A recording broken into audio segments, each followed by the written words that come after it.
Hello, ladies and gentlemen, and welcome back to my NHL 20 franchise mode here in the state of hockey. In the previous episode, we finished up the entire 2024-2025 regular season, and as you can see right there, we are red hot. When I mean we are hot, we are the best team in the NHL for the second straight year.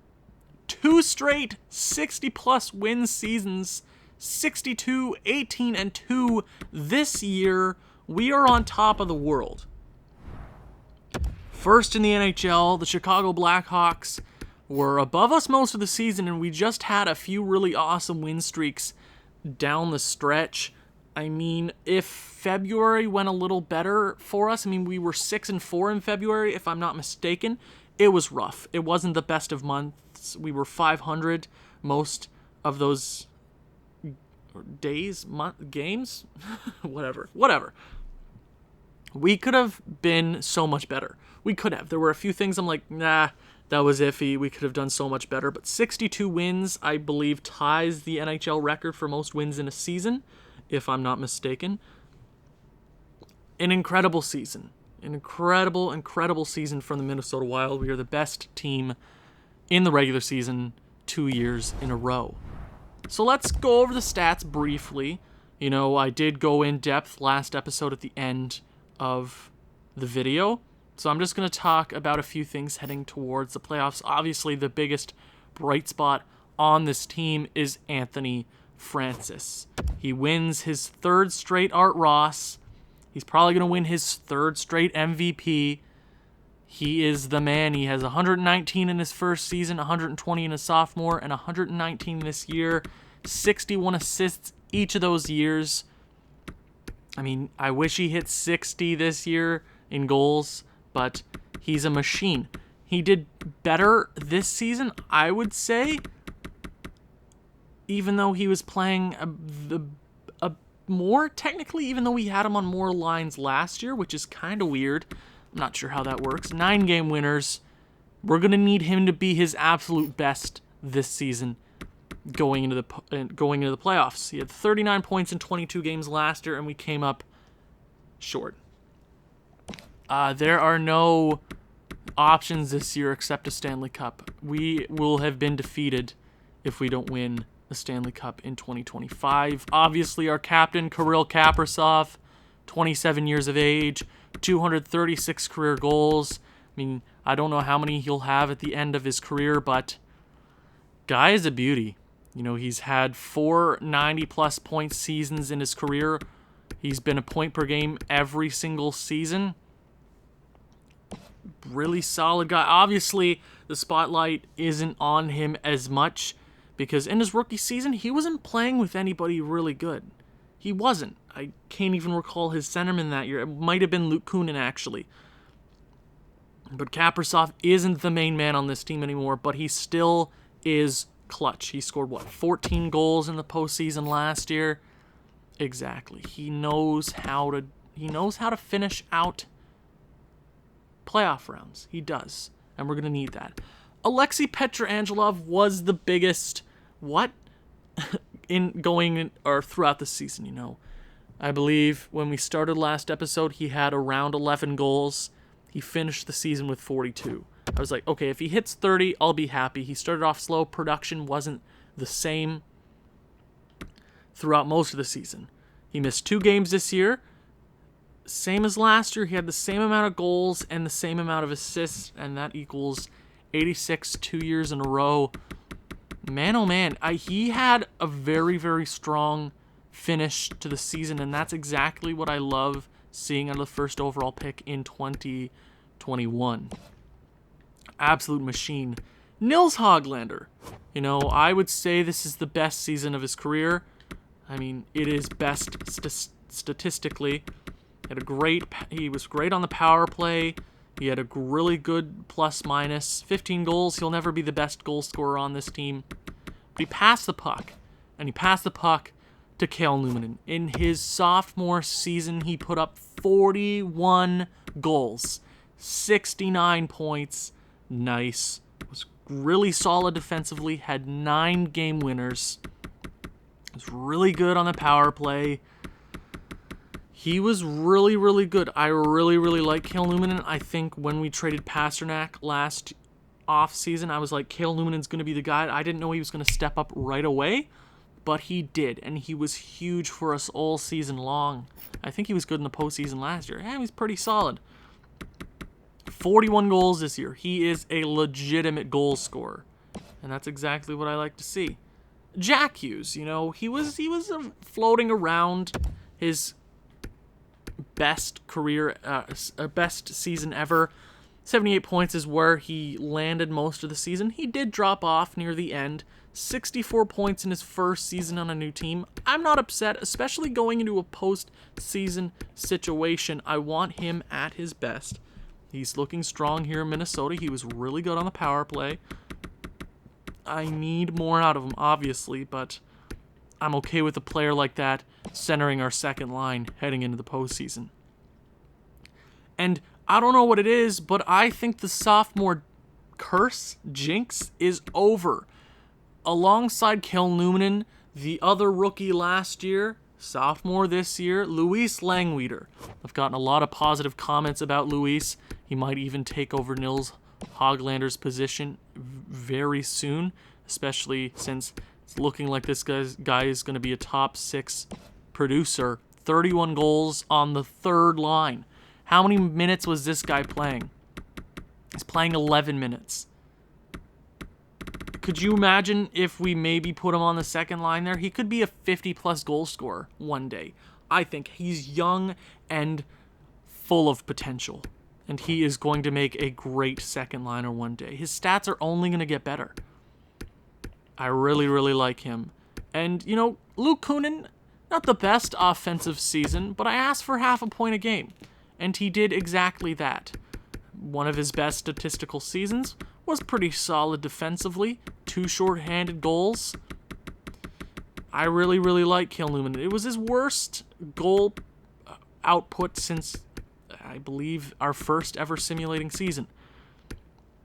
It tends to happen. Okay, I really like him. He might be a casualty of cap in the very near future, but going to the postseason, we need him. Chris Griffin, it was a rookie this season. He could have played last year, but we were so deep, it didn't make any sense. Coming off of an 89-point season in the AHL last year, played 81 games this year, 36 points in a rookie season. Better than Lucas Raymond. Oh, Lucas Raymond.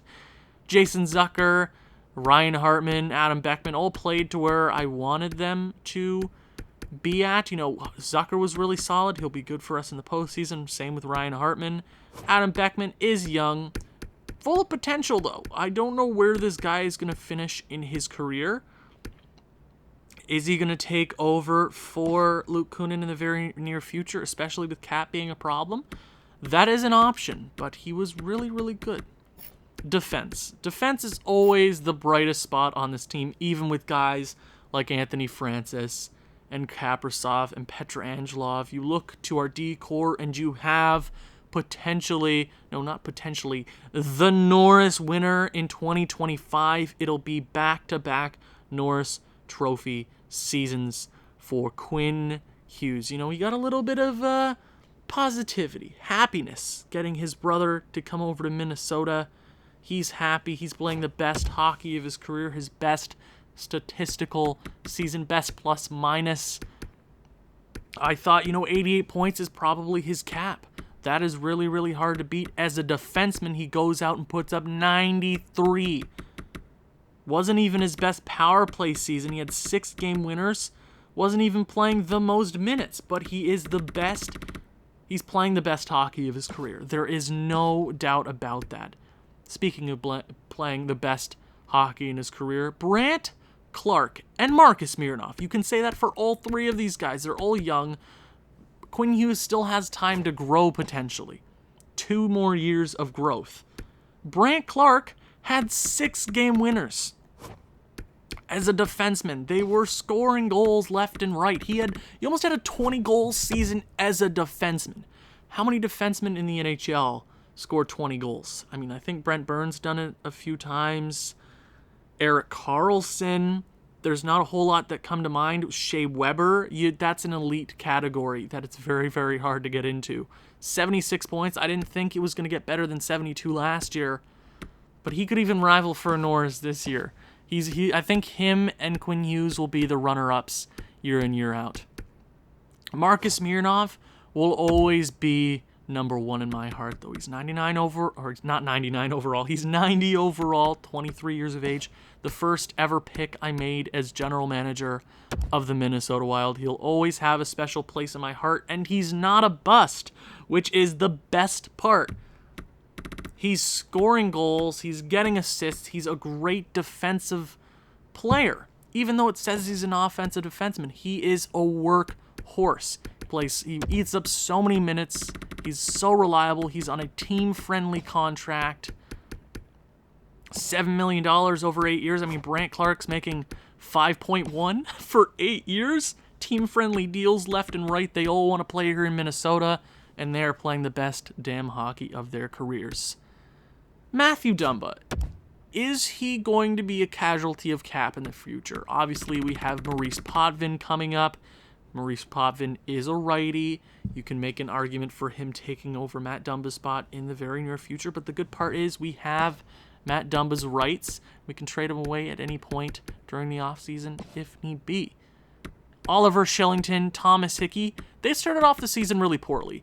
I mean, the team in general started off really poorly, but they finished out the season very, very strong. We got 21 points from Shillington on the third pairing. He was really, really solid. I hope we can bring him back on a solid deal because he was really, really good. Same with Thomas Hickey at 36. He's a really good depth guy for us. The defense, A+ this year. Now goaltending. Jaden Weeman did pick it up. He did pick it up towards the end of the season. We all did. This entire team picked it up. Ben Bishop, you can throw him into the sun. He's probably gone. He is not Ben Bishop of past. But Jaden Weeman, I know it's a .909. It's not even one of the best save percentages in the league. But he was floating around 900 all season. To finish this strong, almost a 2.5 goals against. I would say that's easily his strongest season so far. And better things are on the way, I'm sure. He's an 88 overall. We have him locked down at a new contract. I want to say 8 years at around 7. I think it's a good deal. I think it is. Okay? I'm not going to go to the entire league stats. You can go watch that in the last video. I thought I'd just do a recap for you. I mean, Anthony Francis is winning trophies. The Norris is going to Quinn Hughes. We're not winning any Vezinas this year, but we are the President's Trophy winners 2 years in a row. Last year, we got eliminated in Game 6 of the Stanley Cup Finals, and the road back to that spot is upon us. And we go through the Winnipeg Jets, who are 5-4-1 in their last 10 compared to our 9-0-1. They are the worst team coming into the West, maybe into the playoffs in general. But I know Winnipeg. I know they have Laine, they have Scheifele, they have Wheeler. They have a lot of guys on that team. I don't think their defense is going to be as strong. But I know they could be a scary team. Winnipeg. The Winnipeg Jets. What are they? Oh, no! Oh, no! Patrice Bergeron, who won the Conn Smythe last year for the New York Islanders, beating us in Game 6, comes over to the Winnipeg Jets. 18 points in 41 games. This guy knows our weak points. I am very scared of that. I mean, let's talk about this squad. I completely forgot Jesper Straka was on this team. He scored 60 goals this year. Came up short Jeffrey Woodworth scored 74 goals this year. He was third place this season in goals. He won the Maurice Richard Trophy last year. He is a dangerous, dangerous player. And he was the 11th overall pick in his draft class. You got Kyle Connor, Mark Scheifele, Patrick Laine, which is a dynamite line on its own. But when you have Nikolai Ehlers, Jesper Straka, and Christian Vesalainen, that is a dangerous top six, and I'm very, very scared of that. I say our top six can go toe-to-toe with that. I do. I 100% believe that. We could get shut down. That is a possibility, but I think our bottom six is way stronger this year than it was in previous seasons, so I think we're better on that end. I mean, they got Jamie Gallivan, who is I would say he's close to the runner-up for the Rookie of the Year. 21, he put up, how many points did he put up this season? I want to say it's 44 as a rookie. Good for him. A strong player. Patrice Bergeron, we know all about him.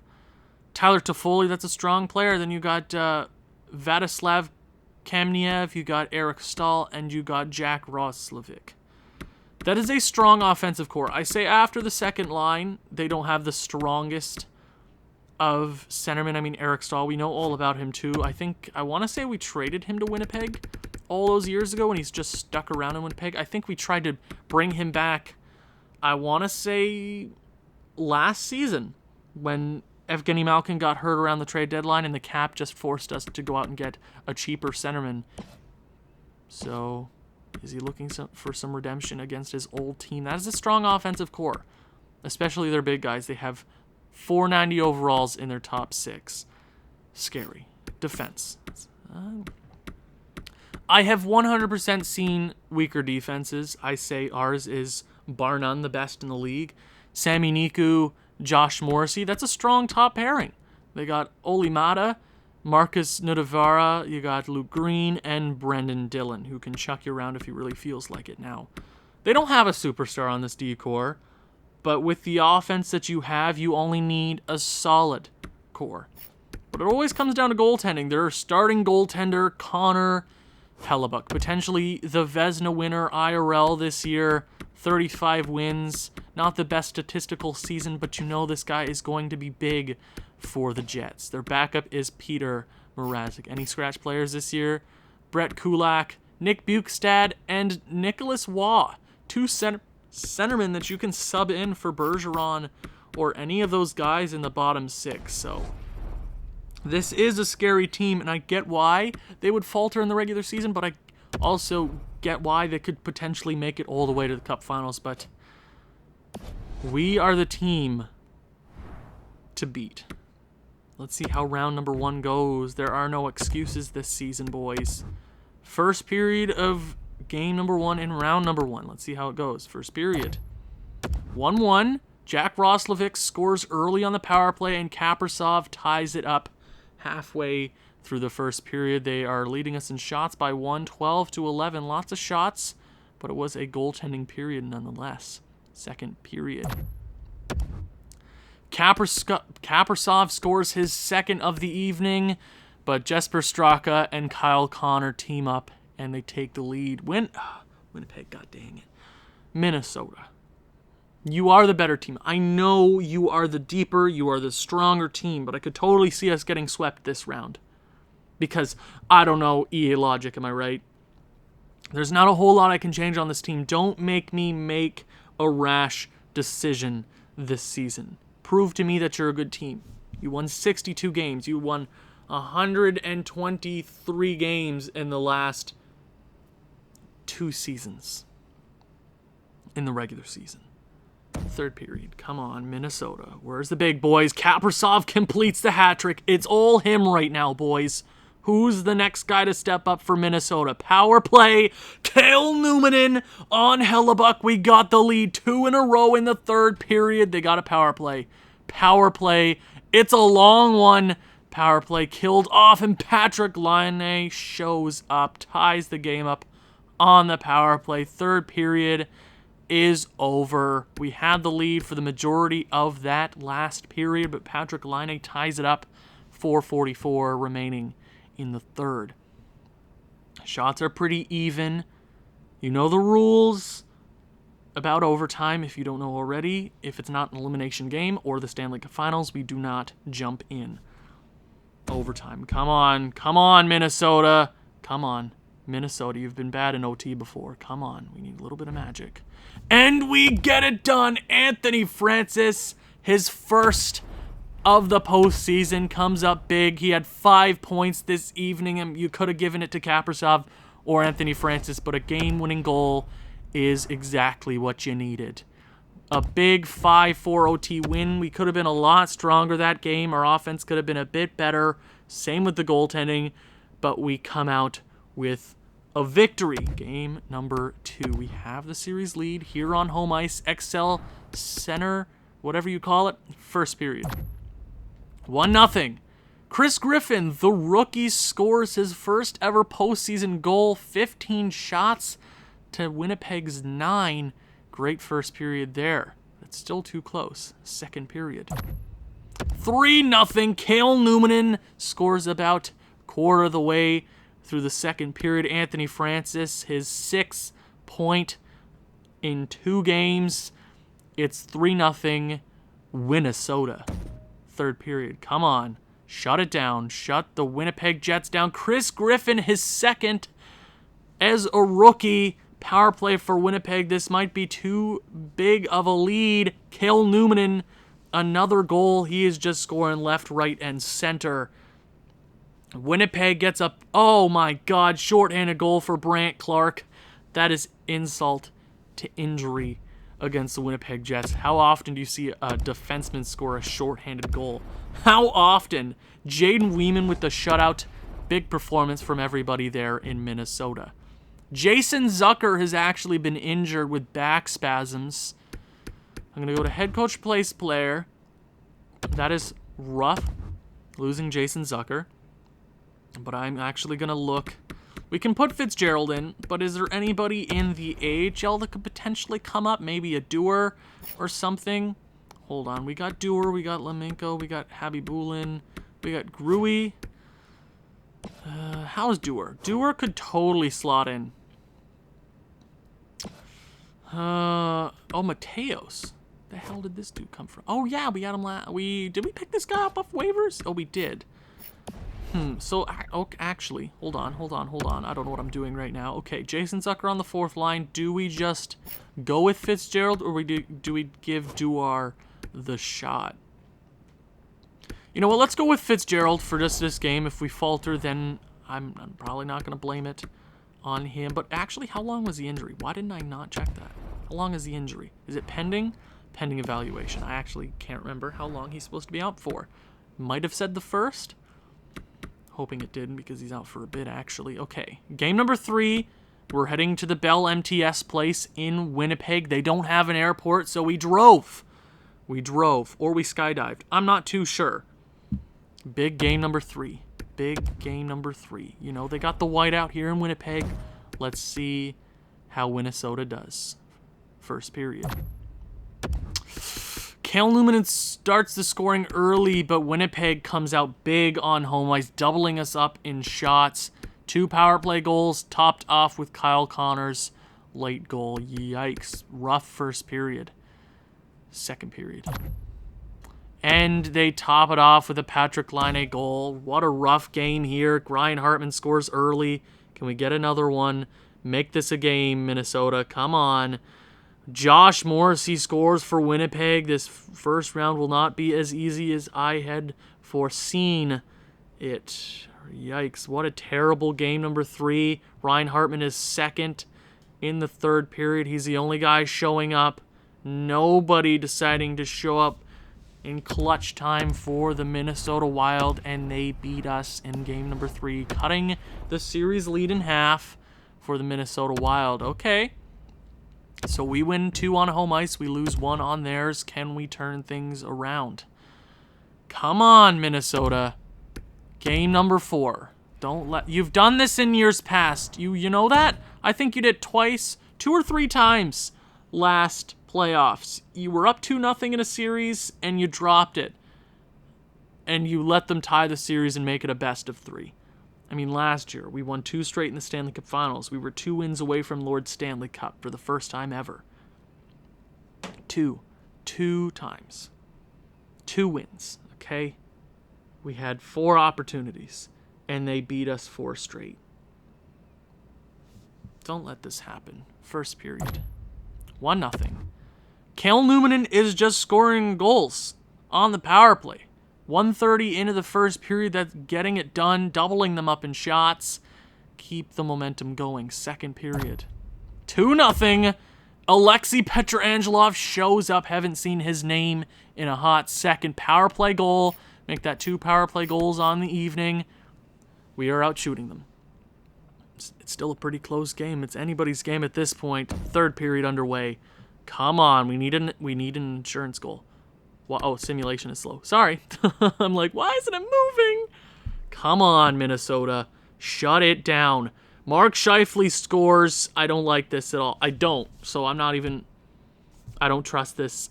Anthony Francis, the biggest goal on the evening. Getting it done. Power play late. That should be enough for the Minnesota Wild to pick up the 3-1 advantage in the series and a 3-1 victory in Winnipeg. Is that not hilarious? I find that very, very funny. And I'm very, very happy about that, actually. Big game number 4, and we head back to the XL Energy Center in Minnesota. Close this series out, boys. First period. Come on. Kaprizov scores early, and Vesalainen and Straka score 2 straight, less than a minute apart. Why is Ben Bishop? Why the hell is Ben Bishop playing? What is this game? No, he's not injured. I know he's not injured. We're going to close this game out, and he's not going to be injured. Why is Ben Bishop in the lineup tonight? Why does that always happen? I've seen so many cases of this happening. I'm sick and tired of that. That makes me so mad. Second period. 4-4. Cale Newman, I believe that's tying the game. Kyle Connor, Nils Hoglander and Hickey scored 2 straight, and they tie it up. Ben goddamn Bishop. I hate this dude. We had 30 shots to their 14, and they have 4 goals. He better be pulled. There's no reason we should lose this game right now. Ben Bishop, you absolute tool. Did Winnipeg hire you? Is that a thing that happened? Power play late? Cale Newman.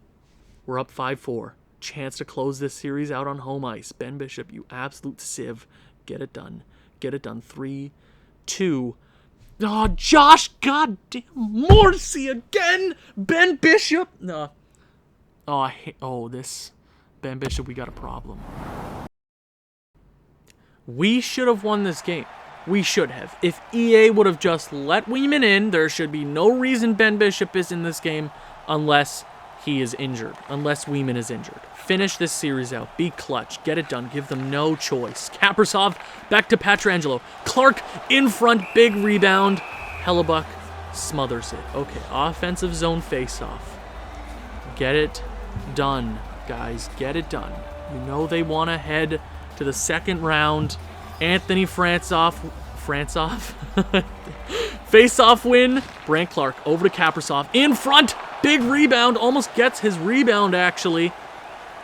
Kyle Connor in the zone. Big hit on Kyle Connor. Scheifele around the net gets pushed into the boards. Francis picks up the puck. Up to Hughes. Quinn Hughes, might I add. Petrangelov. Big body in front of the net. Brandt Clark over to Francis. Slapper in front. Hellebuck smothers the puck again. Petrangelov tried for a rebound in front. It's not good, boys. Come on. Another offensive zone faceoff. Keep that first line out there. Quinn Hughes with a huge hit. Where's that Brandt Clark? I think that was Brandt Clark. It was Brandt Clark. I'm so sorry. I'm terrible with numbers. Another faceoff. Offensive zone faceoff for Francis. Gets... And he loses a faceoff up to Vesalainen. He brings it in the zone. A little bit of pressure. Come on. Where's the pressure, boys? In front, slapper.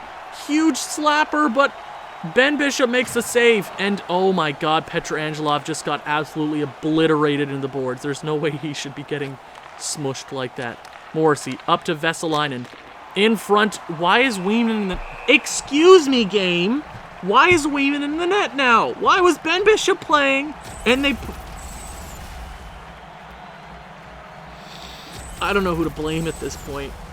Ben Bishop was in for the game. Yeah, I'm not crazy. And they put Weeman in. So Weeman, thank you for the big saves, but you need to be better. Come on. Jack Hughes. There's too many Hugheses on this team. And he gets into the boards. Puck is sent out to Hoglander. He's got the moves. Mironov. Eminem. Dipsy doodles his way in. Numanen. Big shot misses by a country mile. In front for Hoglander. He doesn't score many goals, but he knows how to end games. Come on.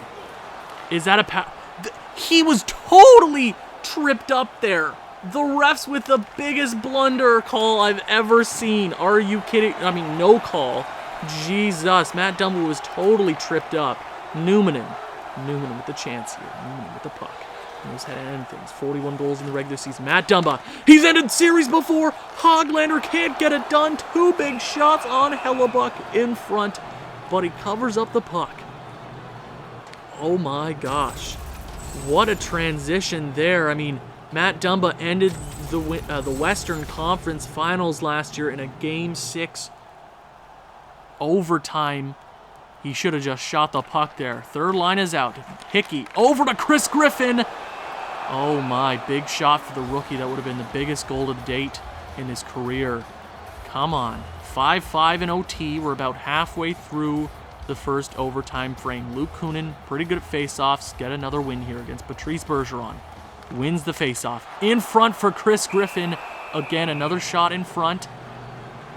Hellebuck has been standing on his toes this OT frame. Most of the shots coming his way and passing them all by. Third line versus third line. Is it going to be 3 straight offensive zone wins? And it's thrown all the way back down. Jaden Weeman sends it up. What a... Oh my God, what the hell? No, this game is broken. There's no way that would ever happen. What a lapse of judgment there by the 2 guys getting back there. All the way to the end zone. Not end zone. End zone. I've been studying too much football. Too much XFL. Third line versus third line again. Another face-off win for Luke Kunin. Langweeder, big guy. 7 game winners this year in the regular season. Can he get it done in the overtime frame? Back to Shillington, I can't remember. In front! It's over, folks! Chris Griffin, the rookie, ends it in game number 5 for the Minnesota Wild in the overtime frame. What a struggle it was there. A big victory for the Minnesota Wild, and we are headed back to the second round for the second straight year. You know what? Winnipeg gave a lot of fight that round, more than I had originally anticipated. You know, 5 games is 5 games, but geez, they did not want to go down without a fight, tying the game late in the third period, and they had a few really good opportunities in the OT frame, but Hellebuck stood on his head. It is definitely not his fault in this one. Maybe they should have played their first line a bit more. But Chris Griffin, a fantastic pass from Langweeder in front for the rookie, and it is ended in game number 5.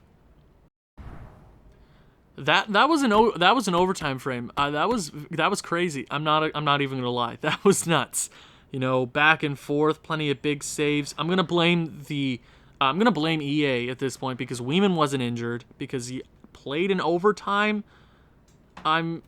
This game's so broken. I'm so mad at this game right now. Could you imagine if we had lost that game and ended up losing the series? I would have been very, very upset. Upset is an understatement. But we come in clutch, a big OT goal for Chris Griffin, the rookie, and we are headed to the second round against which team? Who is it going to be? Who is it going to be? The Minnesota Wild will face... Who are they going to face? Come on. Edit line, Stellenberger's back. No, that's not... Nope, that's not what I meant to press. And we will be playing the... Oh, my God, every time. We will be playing the Chicago Blackhawks for the second straight year. They were I think they were the second best team in the league this year. I am 100% scared of that team. But you will have to find out what happens in the second round in the next episode. Thank you very much for watching. If you've enjoyed this one, please leave a like, leave a comment, share with people who you think may enjoy this sort of thing. I'll see you in the next one. Ciao.